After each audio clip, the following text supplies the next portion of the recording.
Welcome, welcome. Tonight is a wonderful night. Tonight is the show, The Destiny Show. It is dedicated to women that have been abused. And tonight we have a special guest, Jeff Shepherd. The show heals women's hearts, minds, and souls. So tonight we're looking to do some healing. Amen. Amen. Yes. So the subject is domestic violence an option? Mm. And so how do you feel about options? Because normally option is a decision. And so you have option A, option B. It's usually you have to choose one. So how do you feel about the decision of domestic violence? Well, I mean, just to actually go back to what you said earlier, as far as options are decisions, and a lot of times we feel like there's one or the other. But what I've come to believe is that there's always another option. It's just, are we there mentally? Do we have enough support? Do we have enough experience? Do we have enough information to make that decision? Right, right. And so one thing about options and domestic violence, it comes to me as when you allow yourself to be used and you're not standing up for yourself, or when you're allowing someone to come in and break you down, do you feel that you have chosen a right option, or should you have chosen the second option? Well, I mean, I would assume that if you're in a situation that you understand or you know is not the best choice, I think we all get to a point, and I'm speaking from a male perspective, but definitely talking about the women, that we know we made a wrong decision, but it's like, now what? Now what do I do? Because now you get stuck. You know, right. you build a relationship, you have these memories, you may even be tied together financially or even other decisions. So you almost feel stuck, like you can't do anything else. And I think that's what keeps people, in a bad relationship. They feel stuck, and scared to move on. Yes, and that's where the option comes in when you're seeking help and you're asking for guidance and you just won't take it. Because I've helped a few women and I've assisted them with certain things. I've even made arrangements for interstate transfer for some women. Wow. Like witness protection almost. Yes. Wow. Where they can flee to another state. And it was turned down by a couple of women. And so I'm looking at them and I'm saying, you have the option to leave. And you know what? That actually brings me to a point.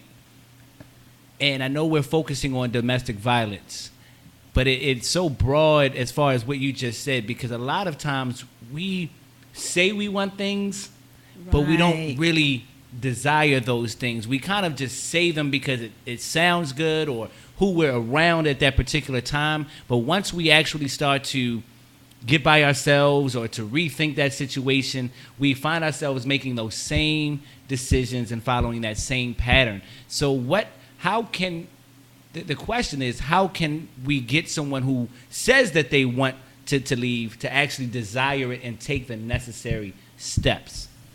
That's a good question, because sometimes in domestic violence, it doesn't matter how much help, how much the door just opens right in front of someone, how much that you can just say, here's $1,000. What would you do with this $1,000 to help you get out of that domestic violence relationship? And some women wouldn't know what to do with it. They would just stay in that same predicament. And so the option is you're allowing yourself to continue to be abused. So what do you say to a woman who is in that situation? They either have a way out or they have a financial sum of money that they can actually leave the situation, but they still choose to be in it. What would you say to a woman in that position? I have said to women, please make the decision, is your life worth saving? Mm. Because many men will kill you. When you have a restraining order, they don't care. When you have the option to flee and they can't track you to this new state, why would you stay? And do you think that maybe some women feel that it may change, or that there's always that hope that maybe things will be different? Maybe he will change, or maybe the situation will change, maybe the burden will change. Do you think that may play a part into that decision making? Well, what I think is it's like a habit. Mm. When you are used to a certain environment, when you enter into a new environment, you get scared, you get confused, you don't know how to handle anything different. Right. Right. And so with me, I want to give you an option for a new life, the option for something new, the option for a new real love. Right. Right. Because domestic violence is not love at all. And if any man beats you, he does not love you. And you make a great point, because I was just doing some research, and I was just thinking about the causes of domestic violence. And there are a lot of causes, a lot of exterior causes, I should say. But the one conclusion and the one fact I keep coming back to, and I kept thinking about, is that if you take it to the point where you're actually abusing another person, if you're abusing a woman, I don't see how the man can even love himself. You know what I mean? Because how can you, if you love yourself, how could you even lay a hand on someone else that proclaims their love to you? Yes, now that's a really good question, because a lot of men they don't know their own self-worth. Mm. And the knowledge to them of what love is abuse. It's something they've seen. Right. It's something they witness. And many families that are abused, they use other substances such as alcohol, drugs, other type of illegal activities. Mm. And think about it. If you're a drunk, most of the times, most drunks, when they get drunk, they're angry. Yeah, they get violent. Very violent. And most of the times when you're high, when your mind is out of control, you're delirious. Mm. And your mind is not right. Right. And so you take out your anger and your frustration on the person that's there. And the person you know who's not going to say anything because they know you're drunk or because they know you're high. Mm. And so that's where the question is domestic violence an option? Because I feel that a lot of men, they know what they're doing, but they just choose to take the wrong option, and that's to be abusive. Mm. Well, first of all, let me just say I don't feel domestic violence is an option at all. Mm-hmm. And a lot of times, even in relationships that I've had, you kind of see the signs, right? And it's difficult because I know these things, and sometimes even me, I look past the signs because you want something to work out. You want those things to blossom and develop, because I think at the end of the day, we all want to be with someone who we can love and they can love us. And it's the signs that we kind of ignore because we want that love so much that we tend to ignore the signs. So if you're in a relationship and you already see those violent signs, whether it's an anger issue, whether they go from 0 to 60 very quickly, mm-hmm. Whether you're constantly getting blamed for things and it's really not even your fault. Right. Those are some signs that you may want to really kind of think about, because once, like you said, once you start to develop that habit, it's almost like a habit. It's almost like an addiction. Yes. Once you start to develop that, it's very hard to break out of. It's very hard. Yes. And what I found about habits are a habit-forming addiction, which is domestic violence. is something usually the abuser never ever overcomes, because they will continue to abuse until they're locked up in prison. You talking about the male? Yes. Oh wow.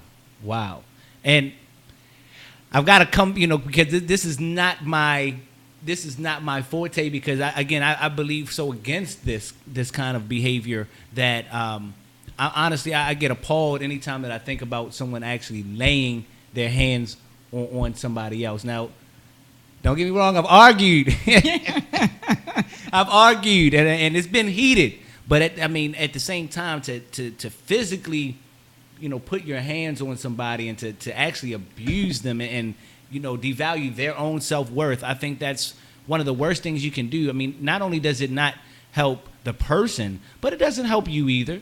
It doesn't help the male. It may make the male feel empowered in that situation, but then when you go outside, you're still the same person. It doesn't help anything to get better, if that makes any sense. And I think a lot of times that guys may go that route because they feel empowered, but it's a false sense of empowerment. It really is, because once you really understand your inner worth and how valuable that the lady is to you, you can create something that's way more valuable and way more magical than sitting here abusing someone. I mean, you're really just shunning them and making them feel even less of a person. How can you grow anything from poison? You can't. That's right. So we need to really try to focus on not poisoning our relationships. And the best way we can do that is to really follow those signs and not allow yourself to fall victim to someone who doesn't have enough self-value to have value for yourself. That's right. That's right. And you made a really good point about language, because a lot of women, they accept being called the B's on the WH. I mean, it's on the radio now. I mean, Yes. and it's sad. I listen to my radio on the way over, and there's certain songs that they play on the radio, and yet they blank them out. Right. But even my 9-year-old kid knows what that is. That word is. So you hear this all the time. It almost becomes an acceptable name, an acceptable behavior, because it's just thrown at us. I mean, even on TV shows now, you can say that word, or you can say the A word without even. I mean, I remember back in my day, you couldn't. There was no cursing on TV. Yes. Only in rated R movies. Now it's PG-13, and I mean, so I totally get you, and I didn't mean to cut you off, but I totally agree with you as far as the language is concerned. Yeah, language is the number one cutoff for me, because I'm not going to have a man disrespect me and call me a B, or the WH word, or the slut, or this new stuff that they call now. Well, it's not slut, but it's the other one on the other side. I forgot what it's called, but yeah. Thought. Yeah, thought. Yeah, yes, thought. I've heard of that. Yes. Yeah, that's it. I'm like, how could you allow someone to call you a thought? Because what it is saying that you already know that he has someone else, and now you're the other trick on the side. Right. So that's basically, you are allowing yourself to be devalued. You're allowing yourself to be called terrible names. You're allowing yourself to be abused, because that is abuse. He's having you and another one on the side. Right. That doesn't make any sense. And so he doesn't have respect enough to choose, the option A or B. So what's his option? His option is to have as much as he can have and devalue both of you, mistreat both of you, call both of you names, beat both of you, impregnate both of you, and leave both of you with those children. And I totally agree with you, because ladies, and I hope we're looking out here. As a man, I need you guys to start having standards, because those standards have gotten so low that sometimes men don't even realize how to be men, because it's so easy nowadays to not be a man. It's so easy to have 2 and 3 women and not even think about it. Yes. So we need to really and men, I need you to start having higher standards too, because here's something that I realized: when when I was in my 20s, I didn't realize this. But when you have a set of standards, when you know what you're about, then you attract that very same thing. And when you focus on what you are about, when you focus on those standards, you will alleviate yourself from a lot of the pain and a lot of the poison and negativity that is out there. But we've got to start having standards. So what is your standard? Who are you? Where do you stand? Where do you stand on your relationship? Where do you stand on your language? Where do you stand on how you should be treated? Let's be real. Where do you stand on how long it should take you to go all the way, so to speak, when you're first dating? Because that's, some women, and that's another one that they use women on. So if and it's almost like a cycle. If you're not even valuing your body enough to have some sort of standard and have a limitation, then you're almost giving that man permission to not have value for yourself. And then that's when you start opening the doors for the abuse. Yes. And again, I don't condone it. I don't condone it. I don't excuse it. And I'm not making excuses. But what I do want to do is shed some light on how both parties can actually avoid, falling into that situation. Yes, and that's true, because domestic violence is a cycle. It starts lovey at one point, then it gets a little aggressive at one point, then it goes into the real physical name calling, and then it goes into the threats, the intimidation, and then it goes into the stalking. And so then when you are all the way over here, after you done passed number 3, which was the physical abuse, then you're right. What are your standards? Why are you allowing this option after you done passed the first 2? Now you're at option 3, where you're physically getting abused and harmed. And now you're all the way at option 5, till now you're needing a restraining order. And some women don't even get that. They just continue to allow him to stalk you, to abuse you, to name call you, to intimidate you. You're right. Where are your standards? And that's a really good question on options. Right.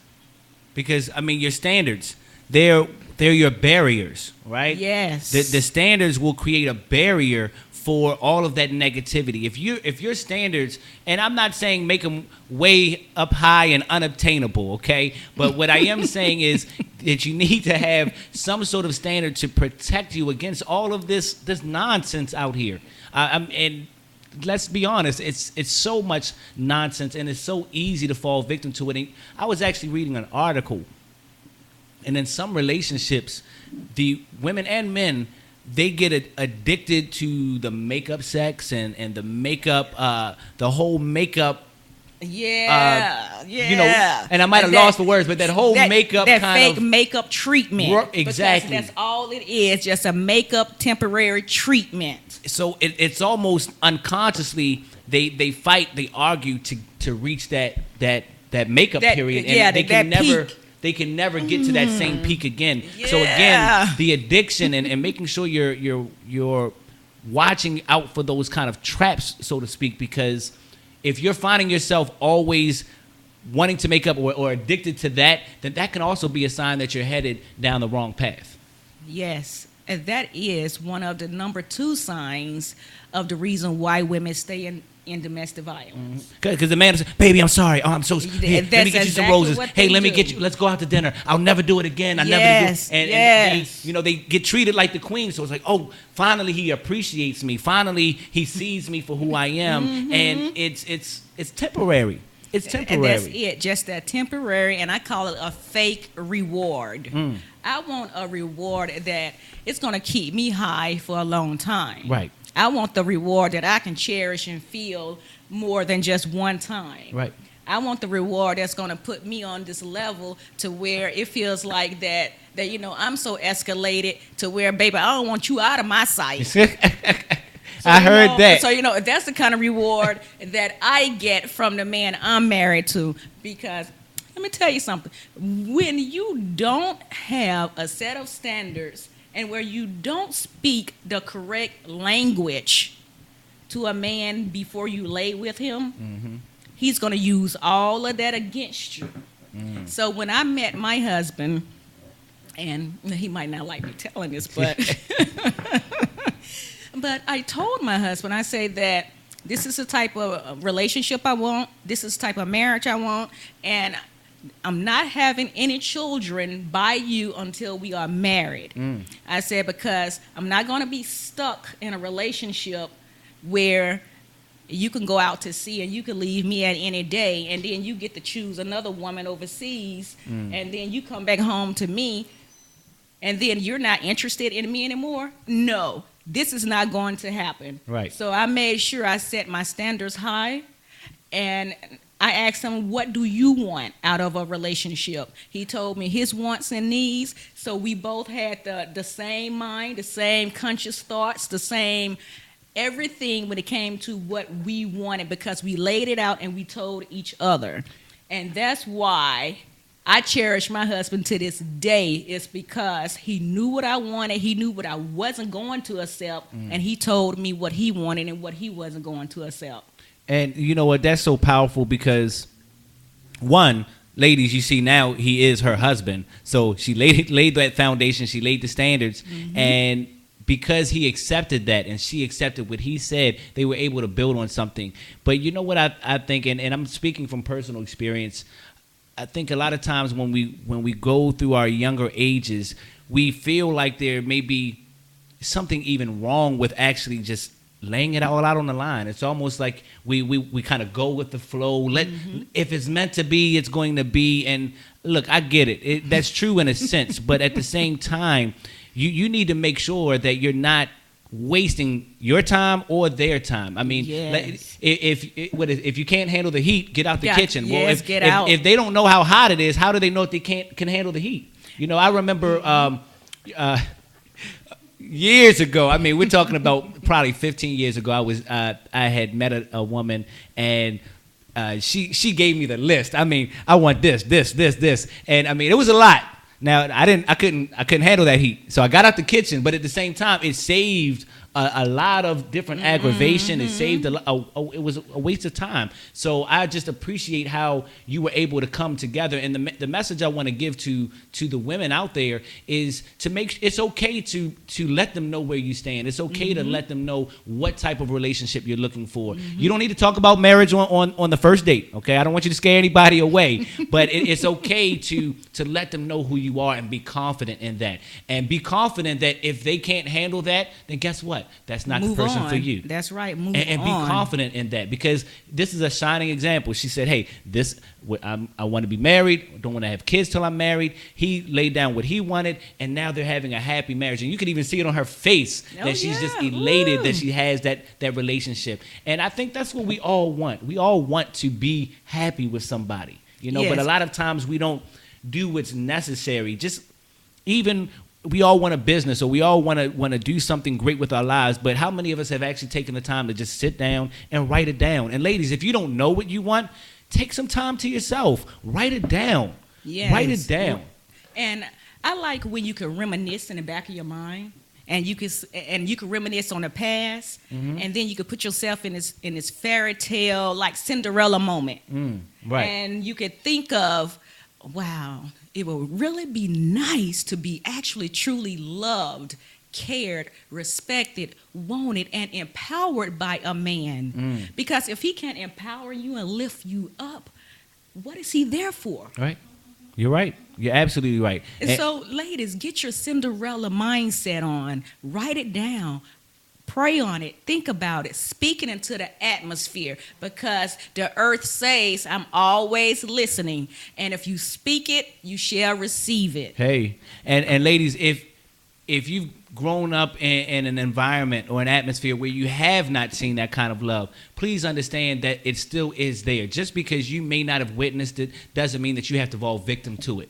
Yes. It's about that mindset. It's about making sure that you're sitting down, taking the time to say, this is what I want. This is what would feel great to me. And not only that, this is what I would love to give, because it's about giving and receiving. You know, a man should build the woman up, and a woman should be there to support the man and build them up. Right. And when you do that, you do grow something that is magical. And I really do believe in that. I really do feel like that is possible. I've seen it. It is. I've expressed it. I've lived it myself, and I know that it is possible. But you do need to start with your standards, and you can't let anyone sit here and devalue the person you are. But That's the main right. point I want to make is, if you don't know who you are, and if you don't know what you stand for, then it's going to be easy for someone to come in and devalue And take you. advantage of you. It's going to be very easy. So please, women, stop looking outward. Stop looking for a man to validate who you are. Yes, See, a man yes. should build you up from where Yes. you already are. Yes. But you don't need validation from a man. You are who you are. You're a woman of God. You were born from your parents, and again, you're a woman of God. So that in itself means that you are destined to be great. You don't need to have the validation. The validation needs to come from you. And when you can validate yourself, that man, oh my goodness, that man is going to just be. Oh, look, I can't even finish the sentence. Can y'all see it? I hope I'm creating a He's picture. going to lift you up like putty. And he's going to feel and rub that putty. He's going to love it and take care of it. And he's going to value that. Right. And he's going to keep everyone else away because he knows what he got. That's right. Amen. Yes. Amen. And with this being National Domestic Violence Month, I have on a domestic violence T-shirt that represents my organization, and it's Finding Your Destiny Domestic Violence Shelter. So please, light a candle for someone that has been abused or that has lost their life due to domestic violence. They will see the candle. Everything in heaven is made by light, and so when you light that light, they will see it.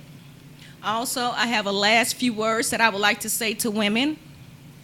I have a vision for the future that shows me a nation of revelations that proves women will live in a world where men will respect, honor, appreciate, care, and love for them. As well, women will understand their self-worth, their ability to succeed, and their ability to love and receive true love from God. There will be no more abuse of these women once the cycle is broken. The times to break the chains are here. They are free. Thank you, Lord. They are free. This is the end of the Destiny Show, the show that heals women's hearts, minds, and soul.